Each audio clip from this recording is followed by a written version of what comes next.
This is a story of God healing me. And I just hope this encourages you all that when God makes a promise, He keeps it. Yeah. It happens in unexpected ways, but there's no question that He is a healer Yes. and that He keeps His word. That's right. His word does not return to him void. So tell us what happened, baby. Well, before we do that, if this does encourage you, please don't even bother subscribing. Just share it with a friend. Yeah. Share with somebody you know will encourage. Yeah. All right. So let's get into the story. All right. So, I was having gut health issues, severe GI distress. This started in spring of 2023. For those of us who don't know what GI means, what's that? Gastrointestinal. Ooh, doesn't mean you're pooping a lot. Let's start over. Cut. Keep going. Okay. So this was pretty distressing. There was a lot of pain, a tremendous amount of pain. It felt just like acid was running through me all the time. I was not digesting well, and so there was a lot of energy from food that I was not getting. I was exhausted all the time. It was taking up lots of time. Sometimes I'd be in the bathroom for hours in a day. And it was between all of that and the unpredictable timing, it meant that there was a lot of work that I was not getting done. So there was shame around that as well, that not feeling useful. Yeah. Usefulness was the thing that I have, I had to come to terms with the idea a while back that if I'm not useful in heaven, if I'm not solving problems, what good am I in heaven? Mm-hmm. And so God had to show me some cool stuff around that with identity, but He even used this to help me work through some of that. Yeah. But I was afraid I would not be able to go to Nicaragua in the fall, in September of 2023, and that was a big deal to me. Yeah. So. And I want to add to that because you said you were sometimes in the bathroom for hours, like averaging across the point of when you started to when you got ill, you were doing 2.5 hours a day average. Something like that. So that's a lot, right? And it also affected your sleep cycle. Oh yeah, it was exhausting. Pain would keep me awake a lot of times. Needing to go to the bathroom would wake me up or keep me awake. And so there was the sleep disruption, which hits me really fast and really hard, and the exhaustion from all of that. So it was a compounded issue. Yeah, and for me on my side, Once she got to the U.S. When I got to North Carolina, I knew you had health issues. I just did not realize the severity of it until I got to North Carolina and started seeing it in person, right? And that's when I seriously started praying for your health. Not that I wasn't praying before. And then it started affecting me emotionally because after we got married. Yeah, there are times I'd go to bed crying and begging the Lord, God, you really need to heal this. This cannot be the fullness of our story, mm-hmm. right? And then there are days I'll get up in my head and be wondering, shoot, am I gonna become a widow? How am I gonna tell your parents this and so forth? So it was a lot for you and for me in different ways and so forth. So, baby, what were you doing what were you working towards in terms of, what were you doing to heal this? To work on getting your healing around this stuff? Nothing. Right. What do you mean? You were eating yogurt. Oh, sure. You had a lot of yogurt. So probiotic yogurts. Yeah. Yeah, and then I think even on top of that, like it felt like we couldn't do anything. Like it would have been like a really expensive fix. Yeah, the tests that it looked like I needed to run, it looked like I needed to spend maybe $15,000 to $30,000, and so that was a very discouraging thing. Yeah, so you just hope eating the yogurt and hoping for the best. Well, I'm praying. I prayed a lot.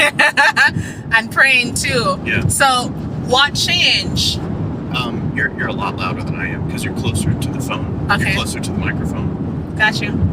So God said, you fix your biome, I'll fix your body. And when was this? It's like middle of 2025. So middle of last year. I think you remember that better than I do. Yeah. Yeah. I remember feeling so hopeful about that. Like, oh, you mean we have word control over this? Yeah.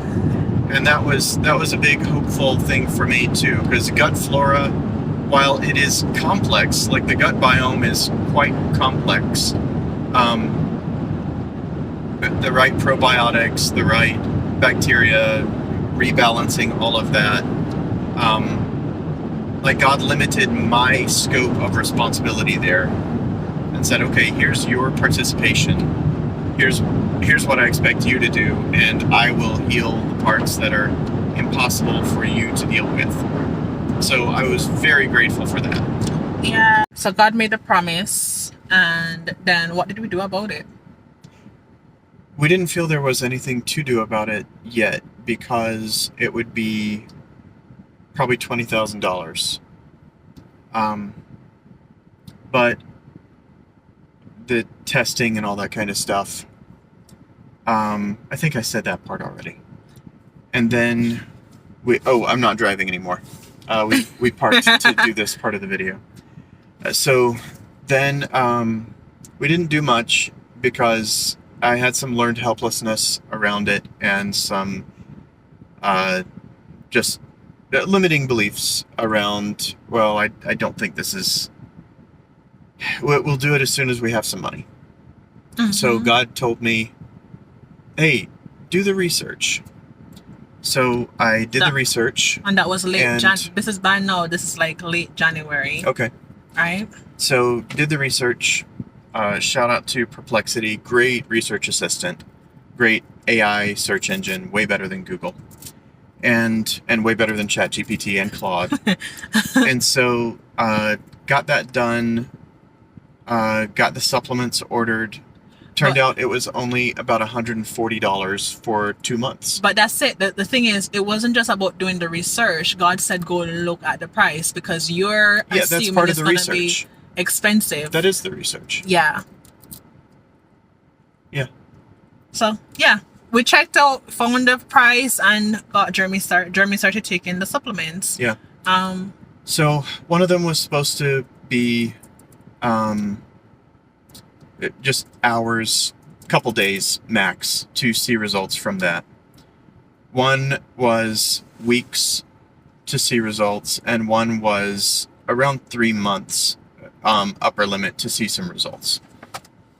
And this was the BioGaia betaine for digesting protein better, BioGaia gastrus for rebalancing the gut biome, and then I was taking another probiotic along with that, and then there was the L-glutamine for rebuilding the intestinal linings.